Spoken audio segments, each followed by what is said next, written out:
So I wanted to just go through Pattern. Our mission is to help art generation enjoy daily life, and we're seeking to do this through offering not only products, some of which you can see over there, designed for more enjoyable at-home experience for equal parts in the cooking area to open spaces and organization, both in your home, but also content guidance and, like you guys tonight, community. So that's a big thing that we're really excited to do and is kind of special, and one of the reasons we were an agency before that we wanted to be our own brand so we can do kind of stuff like this.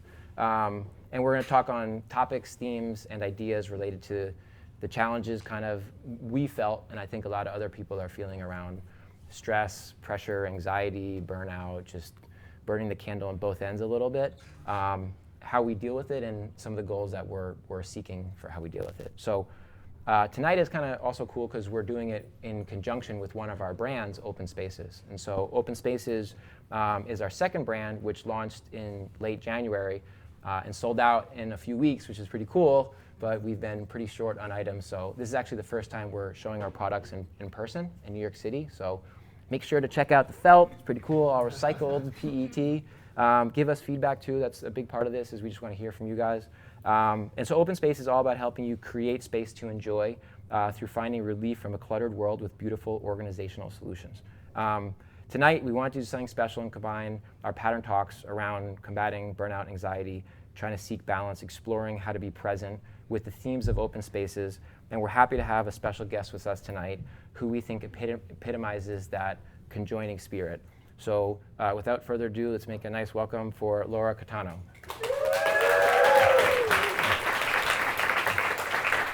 All right, that's piece of paper one, done. So the second one, it will be the last one I read like a teleprompter, and this is all about Laura. So let's give a warm welcome, which we just did. Thank you very much. She's a, she is a New York City-based professional home organizer that we felt would be an awesome person to have to talk to you all tonight. A little bit about Laura. What our team loved in getting to know her, and we spoke to a lot of different people within the space of home organization, was that her design and organizational approach is centered around people's lifestyles, not their stuff. When talking to someone about their home, the first thing she asks is, what's important to your life? As a professional, she helps her clients shape their homes around the items they truly love and need to create a home that supports them mentally and emotionally. Tonight we're going to have a conversation together around these themes, and then we'll open the floor up to you guys. So another big part of this is that we'll talk for 30, 45 minutes, somewhere in that range. I think Henny is somewhere, and she'll do the baseball signs, as the time gets to it. But we're going to have a good amount of time for you guys to ask questions. So yeah. So do you want to say anything else just about yourself?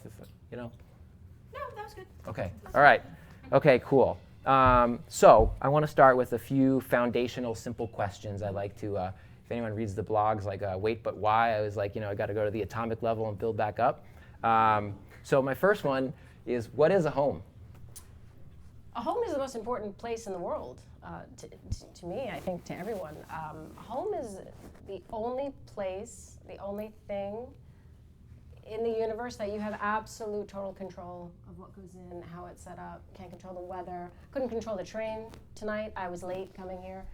Can't control that. Can't control Trump. Can't control politics. Can't control the weather. But a home is a place that you can control. A home is a space. I don't care if it's a $25 million penthouse apartment, which one of my clients has, or it's a room that they rent in the Y, which another one of my clients has. It's a space that you feel loved, supported, surrounded by things that actually enable you to live the life you want to live, and not the life that other people tell you you should live.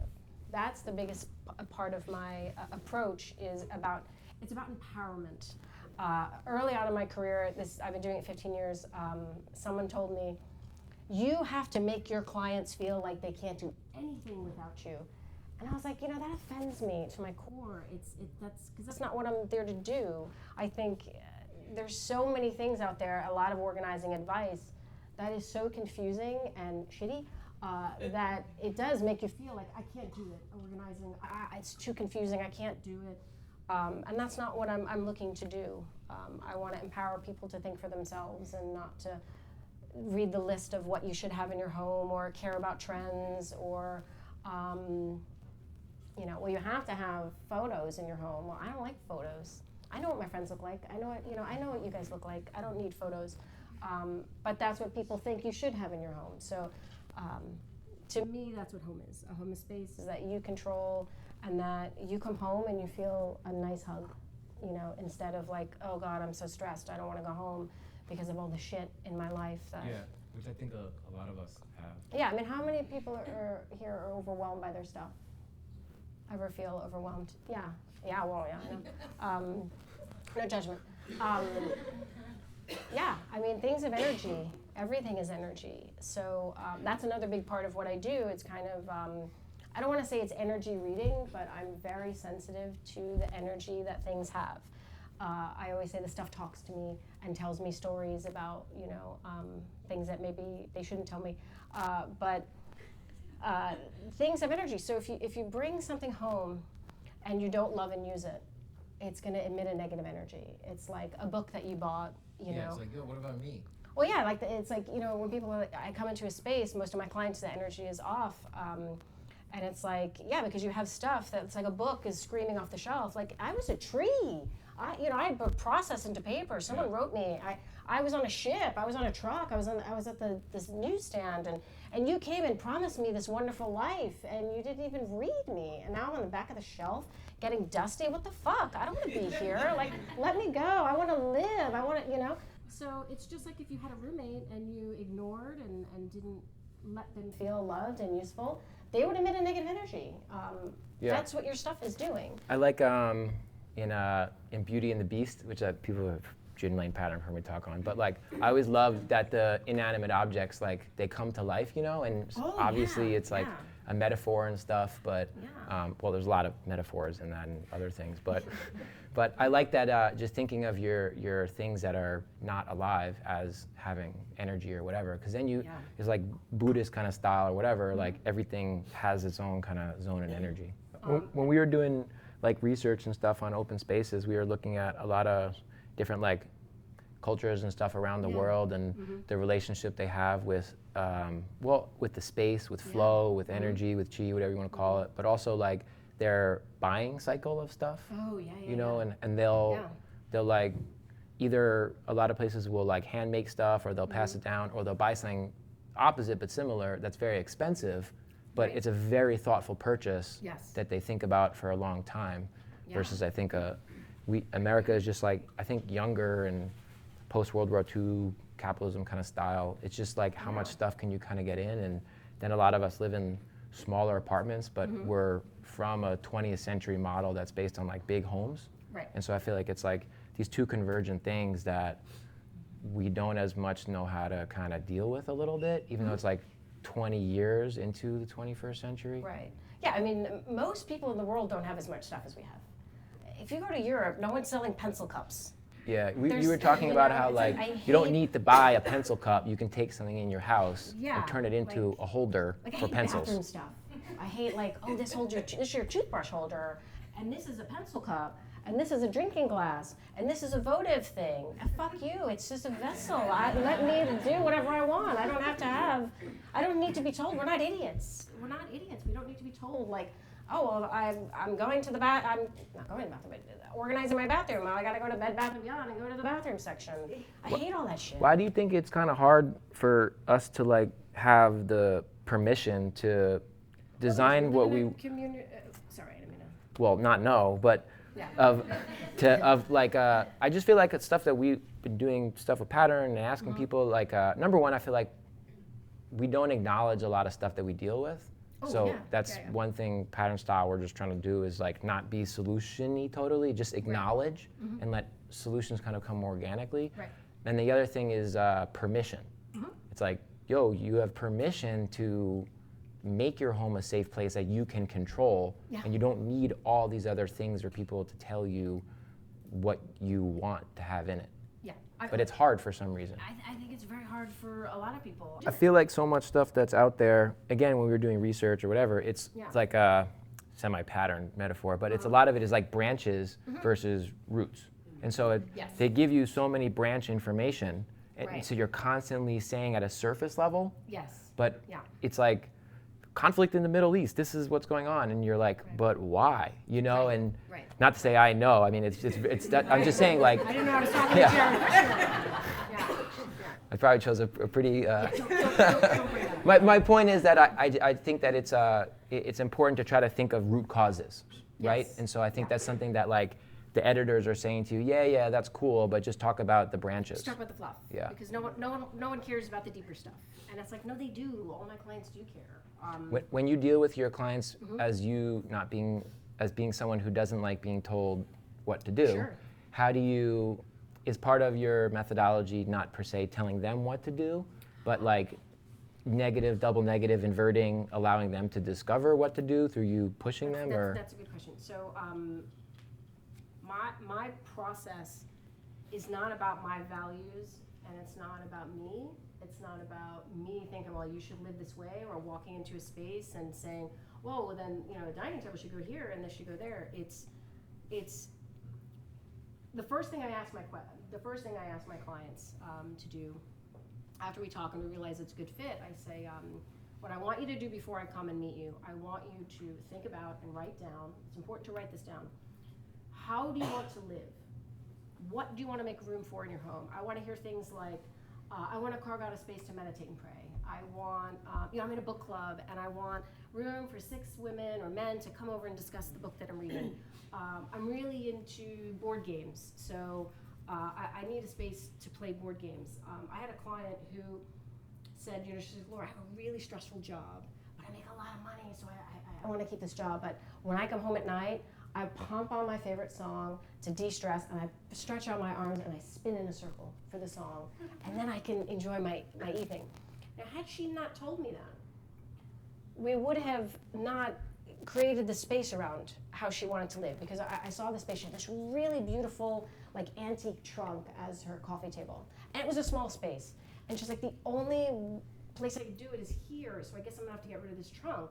And she loved the trunk. I could feel the pain in her. I think it was her uncle's or something, blah, blah. And I was like, we're not getting rid of the trunk. I'm like, we're gonna take a piece of wood, stick some wheels on it, toss it on that, and when you come home, wheel it out of the way, do your little spinny circle, and put it back. So it's really about getting my clients to think about themselves in a way they probably have never thought about.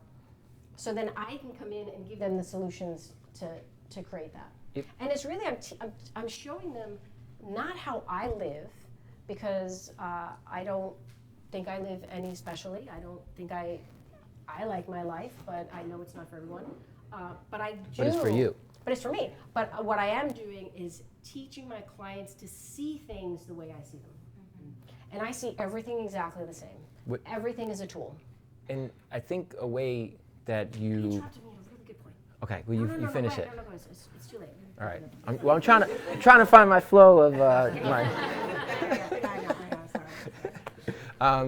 What was I gonna say? Is that I think some of the stuff that you're trying to, as you're saying, let me say it back, that you're trying to give people how you see it is, you acknowledge yourself and you give permission to yourself to do what you fucking want to do.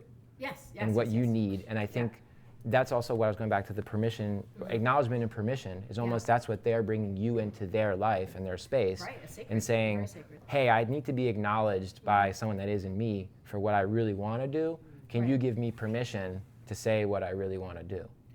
Yeah, and a lot of it's subconscious. I know that people talk about it more now, but in the beginning, and even now, I talk to people on the phone and I explain the process, and they're like, I've never thought of it that way. I've never thought of it. And it's like, yeah, good. Then you're going to get something out of this. And one important thing, you don't do that in your home. You don't make that list at home. I tell them, because if you're calling me, the energy of the space is off and there's something going on. So if you're going to do this process, we want to get the static out of the mind of all, like the, all stuff the stuff in the house. They're looking at all you the like stuff this when you're on the screaming at phone. Oh, really? Right. That's how it is? Exactly. So you want to go to somewhere where you feel safe, where you feel comfortable, where you feel good, whether it's a coffee shop or a park or whatever, the Vitsu showroom. And think about it. and think about what's important to you, and then think about the stuff, because the stuff is secondary. The stuff is supposed to help you actually live the life you want to live. Stuff is not supposed to cause you stress. It's not supposed to. Life is stressful. Yeah. Your stuff should not be stressful. Your stuff is supposed to make you feel better. Your stuff is supposed to be easy. You're supposed to be able to wake up and say, I'm getting dressed, and I've got a wardrobe of clothes that work for me and work for my lifestyle and how I want to look. And it's easy. Not that getting dressed is ever easy, but it shouldn't be that difficult. It's like energizing versus like draining, is what it should be. Yes. I mean, I love going home. I love my apartment. I love all my things. I hate stuff, but I love my things. And that's what I want my clients. Things are the things that I use and help me live. Stuff is the stuff you have, and you're like, well, that's not like a good thing to have, right? Like, shouldn't you have this? Or, well, I bought it, and I don't know, it's like really expensive, and I feel bad getting rid of it, or I don't know, like that stuff. I don't want fucking stuff. Yeah. I don't want stuff. I want my things. Things versus stuff. Things versus stuff. I see things. I have a few different metaphors. I like to think of things as tools. Another good way of really looking at it is employees. Right? We pay for all the stuff that we have in our lives. We pay in time, energy, space, money. We got to clean it. We got to maintain it. We got to store it. We got to bring it to the store, run the store. Blah blah blah. So your thing should work for you. How would you say? Let's say for people in the audience that maybe we can't or we're not able to work with you for whatever reason, or whatever it is. I thought it was interesting what you were saying. For example, like pro tip hack, whatever, like get outside of the house to think about your house. So let's say that we get outside of our house and we go to the coffee shop that we feel safe in, the lights streaming in, we got our favorite notepad. Got your matcha. Yeah, I got your matcha latte with oat milk in your pattern mug. You're wearing your open spaces cozy socks, your toes are feeling good. So then what are things that we should write or think down? And it's a two-part question. One, Okay. Oh, I like so we write it down or whatever, Okay. and the two part is kind of down the road, Okay. which is how do you not do it once, but how do you make it a continuous way to think about your space? Well, it's good to be continuous because our lives change. I mean, life at 25 is very different than life at 18. Life at 35 is different than life from 28. I mean, life changes. Your jobs change. Your circumstances change.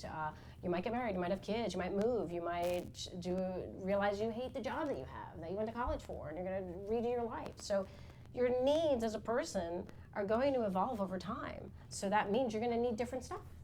Or, some things have a usefulness time, right? It's like I was talking to someone before. It's like, it's funny, like people are so like, well, I don't know. I mean, like I used to use this all the time. It was so important. And I feel weird letting it go. But I haven't used it in a long time. It's like, well, maybe its usefulness is done. It's like a freelancer, It's like you've chapters. It's different chapters. And it's like, I used to use this all the time because that was my need back then. My needs have changed, so I don't need that anymore, and I'll let somebody else have it. I think it is interesting of thinking about the stuff as like tools or like the employees one's kind of funny. Like again, Beauty and the Beast style. Like you come home and you see all your little things and saw Beauty and the Beast, but yeah. Oh man, Chip and Miss whatever. I know that's like a little, What do you call the candle thing? The candlestick. But it's the funny candelabra. fancy. Yeah. And so you go to the coffee shop. Okay, so you go to the coffee shop, and I want you to think about like a perfect day, a perfect week, a perfect month, a perfect year. How do you want to flow through your space? Things like personally, I hate laptops. So I need a proper desk and I live in 335 square feet, by the way. So I'm not living in a big space, but the space satisfies my needs because I don't let my space limit how I'm going to live in the space. My little elevator speech is, I help my clients live the lives they want to live within the space that they have. I have so many clients that are like, well, I really want a dining table, but there's no room for it. Or I really want to do this, but there's just the space isn't going to work. Yeah. I'm like, well, let's try for 100. Forget about the space. Let's think like 100%. If you could get everything you want, what would that be? A dining table. I want to start doing my stretches in the morning. I'd love to meditate. I would love to have my friends come over and spend the weekend. I want to cook more. Whatever it is, don't let the space or anything else limit you during this exercise. You want to think 100%, like if I could have everything, this is what I want. Because I tell my clients, I'd rather you tell me 100% of what you want and we achieve 90% of it. But if you tell me 70% of what you want and we give you 100% of 70, that's less, right? Any math majors in here? So shoot for the stars. Figure out how you want it. Then we can go through the space and say, like for instance, in my apartment, I've redesigned it, but when I first moved there, I was like, I need a proper desk, because I fucking hate laptops. I want a nice, comfortable place to sit. I need a dressing area. Clothes are very important to me, and I live in an alcove studio, and most people put the bed in the alcove. But then where am I putting my clothes? I mean, the closet in this apartment is this big, and if I put my clothes in there, where am I put my coats? You know? So I use the alcove for my dressing area, because that's important to me. And I'm extremely neat, so I can have an open dressing area. That's fine. And that's the other thing. Like, if I know my clients, so different solutions work for different people, because some of my clients are like, I want your closet. And I'm like, I've met you. You don't want my closet. In life a lot, I think it's interesting how we turn weaknesses into strengths. Oh, yeah. Because 100%. you run away from the weakness and you develop a strength. So I think a strength that it seems like you developed is that discipline. Yeah. And you can work with, every good designer needs constraints, right? Like Yeah. it's easier to design on a piece of paper than if you open up sometimes like Illustrator or whatever, and it's just an infinite canvas. Sure. And so I think you've developed a very good discipline of working within constraints that you can have a small square footage alcove studio and be completely comfortable with it. Where the inversion is, I feel like a lot of people, as a metaphor of like gas expands to its container, is almost like clutter. And if you don't have the discipline, it doesn't matter if it's 300 feet, 1,000 feet, 2,500 feet. There's no difference. So after my diatribe, my question is, especially for a lot of I think we work hard, you give a lot to work, and then it kind of follows you home. Yeah. How do you? My business is 24 hours a day. When your energy levels are lower and stuff, how do you work to find that discipline in a way that isn't draining but energizing? If you're a normal person, not you with your superpower. Sure. Follow me on Instagram. We got a lot of good tips. Look at my website. A lot of good tips there too. I'm trying to understand the question. So the question is for the average Joe who has a discipline level of 5 and a burnout level of 8. mean like how to keep your space neat? How do you develop How to the organize? discipline to be the boss of in the metaphor, that your things are your employees, It's not, and you show up every day and you open it and they're all looking at you and you're like, Yeah. I don't want to hear it, just pour me a drink. And they're Yeah. they're like, boss, what the heck? Right. Yeah. How do you come home like and the- you're I like the chirping cocktail, and too. Because it's not as difficult as it sounds. It's once you start looking at everything as a tool and looking at it not like, does this bring me joy? Do I love it? Do I use it? It's like, who cares? How does this add to my life? That's the only question you have to ask yourself when you're going through your things. When I'm redoing my apartment now, I got rid of about 30% of the storage in my apartment. So I got rid of a lot of stuff. And I didn't have a lot of stuff to begin with. Sarah can attest to that. And if you follow me on Instagram, you see most people when they come into my apartment, they're like, oh my God, does anyone live here? And then they'll open a drawer or a cabinet and be like, oh, it's a serial killer. But I was going through my stuff and it's like, you know what? These glasses that I have, I love. One of my clients gave me these beautiful, they're like little tea glasses. They're clear glass and it's got a little handle and it fits like this much liquid in it. And I love them, but I never use them. And I'm like, I open the cabinet, I'm like, I love you, but you know what? You're not making my life any better. So I'm gonna give you to someone else. And I gave them to someone else and they emailed me and they were like, we love these glasses. We use them every day. We're so excited. It's a better energy transference. It's a better energy transference. And and now I have a little bit of room in the cupboard to fit some other stuff. But once you start seeing things for what they are, tools, and you really start thinking, okay, let's everyone, don't talk, by the way, if you're with a partner or with a spouse, have kids, This is not a group activity. I tell the husbands and the wives, or the wives and the wives, and the husbands and the husband, don't do it together. Because when two people are together, one person always limits themselves and censors themselves. So this is not about, we're all still individuals even if we're with someone. And even if you're a parent, you're still a person and you still have your own needs and desires. So do this separately. Then you come together. Are there couples here, or is this relevant besides Sarah? Okay, so, okay.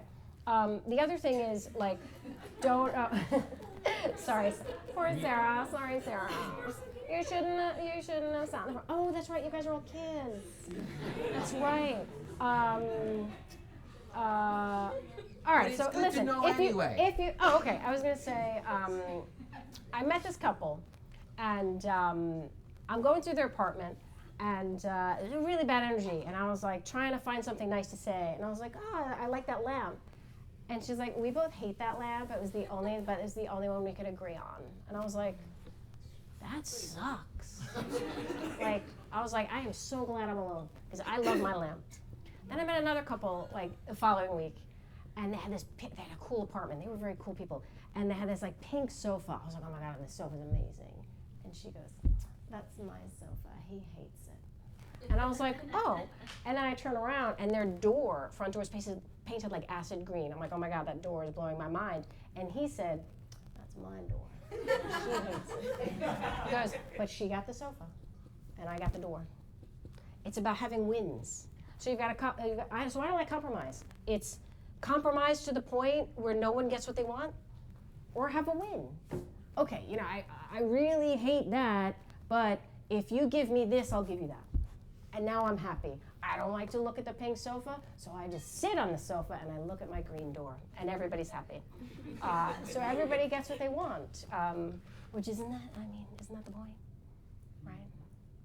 So another semi-random one, because I think light got us to a really interesting place. What do you think about, because we're, again, just think from a personal perspective, is like, what do you think about, we talked about space, so what do you think about time? I see everything exactly the same.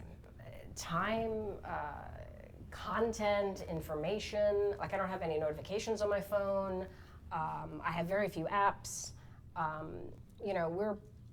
We live in modern society, right? But everyone lived in modern society because that was the time it was, right? And modern society, with all these apps and all this shit that we have, it's supposed to make our lives better. Buy this dishwasher and you're gonna have to spend more time with your kids, or this washing machine is gonna free up a lot of time. It did free up a lot of time. I mean, a washing machine is like one of the greatest inventions of the history of mankind. But we all use washing machines. Do we feel like this washing machine's giving me so much time in my head? No, it's not. I love to say no to things. I am an extroverted introvert, and my job is extremely social, and I have to be on, and I can't be in a bad mood, and blah, blah, blah, which a lot of us, can't, or you shouldn't. If you're in a working job and you want to keep that job, keep your shit at home. So time is valuable. Time is precious. Yeah. We're all pushed to the brim. We got to work overtime. So time to me is the same exact thing. What do I want time for? Yeah. Do I want time to go to the ballet? And listen, I struggle with this too. For like 3 years, I worked every single day. And I was like, we need to have a talk, because I don't know if I can do this. Like, I'm exhausted, I'm tired, and why do I live in New York City? Why do we live in this fucking shithole of a city if I'm just gonna be working? I could do work anywhere and actually live in a nice apartment and have money in the bank, and so it was like, you know what, I'm gonna make time. I'm gonna make time to go to the museum, and I'm not gonna, or the arts or whatever, or time for friends. Which I also find is just a really hard thing it's a priority. acknowledge and permission, just to acknowledge that maybe your time isn't being best spent how you really truly want to spend it, and then giving yourself the permission to spend the time how you want to spend it. And that's where I think the space comes in, as you can't control the train schedule, you can't control the world around you, but you can to some extent control your personal space. 100%. And that personal space can be conductive for facilitating more how you spend your time. And I think the inversion is what happens, just for speaking to a lot of people, is that almost like you come home to your home space and it Right. almost drains you more Yeah. because you haven't invested the time into how to make it give you back more time. So it becomes Right, almost right. like, it's like Warren Buffett, you want to have a compounding interest. It's almost, Okay. if it went the other way, Right, it's like, right, it's right, like right. debt or something, Yeah. you know, it's like you can't Yeah. get out of the debt. It's like credit card debt Yeah. or something. Yeah. It's like time debt and space Right. debt. I mean, for me, there's certain things that in the morning I rush. I do like, I mean, listen, I have my own schedule. I don't like to take appointments before 10. I like a nice leisurely morning. But I know not everyone can do that. But the one thing that I always do before I leave the house, I make my bed, I do a little cleanup, and I wash the dishes. Do I want to? No. I'm tired. I'd rather do something else in the morning. But the thing is, I know when I come home, I don't want to come home to dirty dishes. I just spent an entire day cleaning up someone else's life. So I don't want to come home to clean up my own apartment. So in the morning, I kind of rush. I Yeah. make sure, brush your teeth. I wipe down the sink.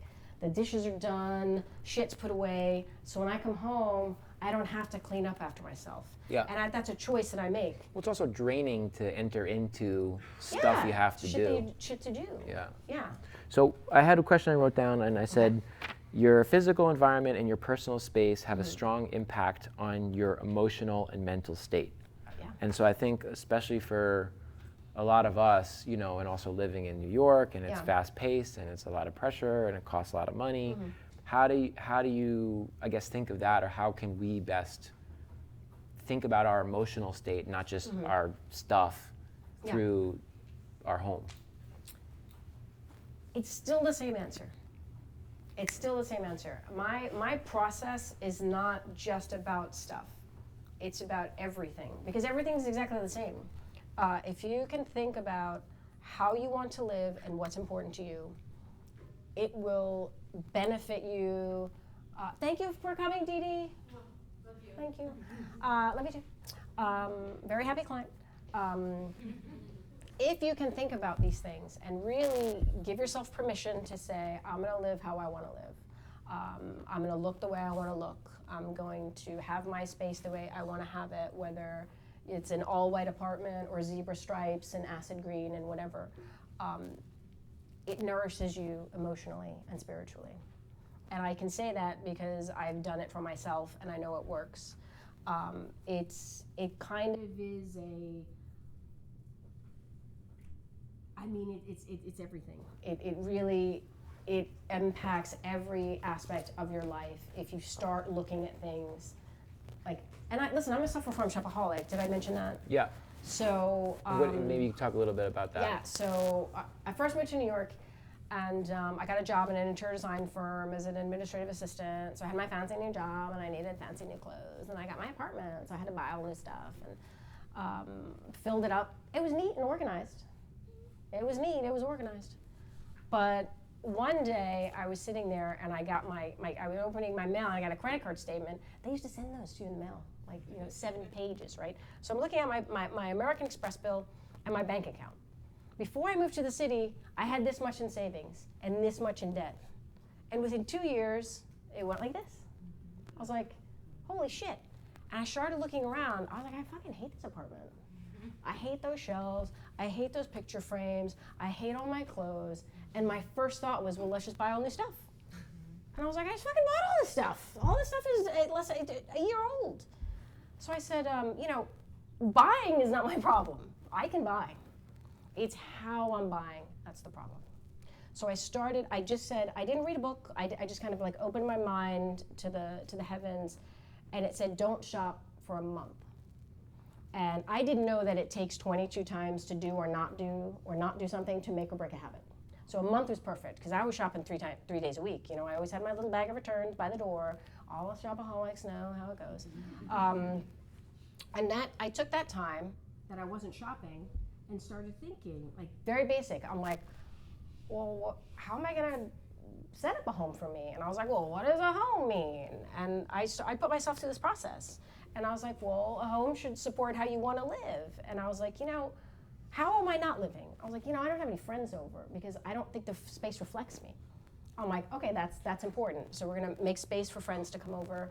I started looking at my wardrobe, And I was like, well, what's the purpose of clothes? It's like, well, the purpose of clothes is to work with your lifestyle and how you want to look. I live in the city. It's 4 seasons. I work in a fancy office. I need to look a certain way. And I started evaluating the stuff that I had and learning from why I didn't like it and it wasn't useful for me. So I didn't buy it again. If you don't learn from what you're getting rid of and you're not consciously consuming, you're just going to be consuming and purging. You're just you're just going to be gorging, and nothing's going to change until you start looking at things differently. Like when I was looking at my wardrobe, I was like, all right, what's the problem with the wardrobe? And I looked at everything. I'm like, these are princess clothes. Like I have 5 pairs of fucking stilettos. And like black tie shit. I've never been to a black tie wedding in my life. Not then, and I've never been to one now. I'm like, and I buy these things. And I started visualizing, and I was like, okay, so I'm buying these things. Like, what happened about this shirt that I'm going to get rid of? I'm like, because it was beautiful. And I was in the store, and I was like, oh my God, this is so beautiful. It brings me so much joy, so I'm going to buy it. But it didn't add to my life, and it didn't work with my lifestyle. So I didn't have clothes that actually worked for my lifestyle. So, and also things like, I pulled all my turtleneck sweaters. I'm going to get rid of all my turtleneck sweaters.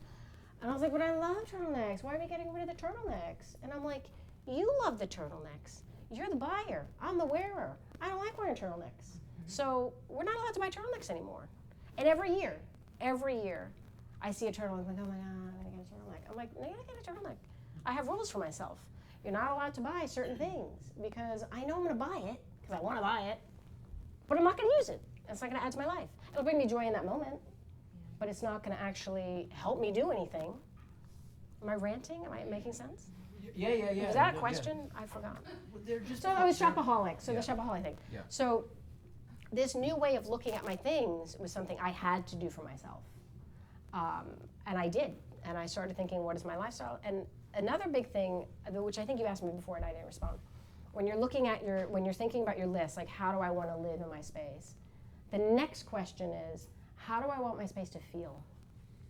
Some people like to be energized by their space. Some people, like my space is calm. I'm in 7 different apartments a week.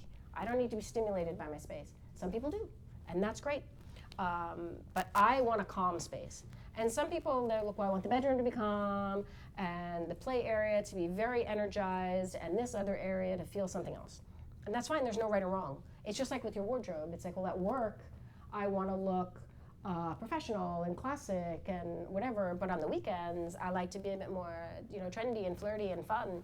There's no right or wrong answer. It doesn't matter. You could look completely different every day of the week. It doesn't matter. So that's the other thing. It's like, how do I want to live? How do I want my space to feel? Because most people don't have a design sense. I didn't. I was like, how am I going to design this? I'm going to work for an interior designer, but I'm not a designer. I wasn't at the time.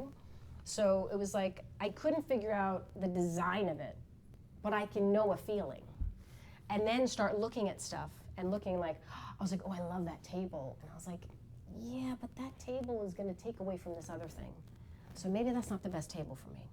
And let's move on to something else that actually works for how I want the space to look and feel.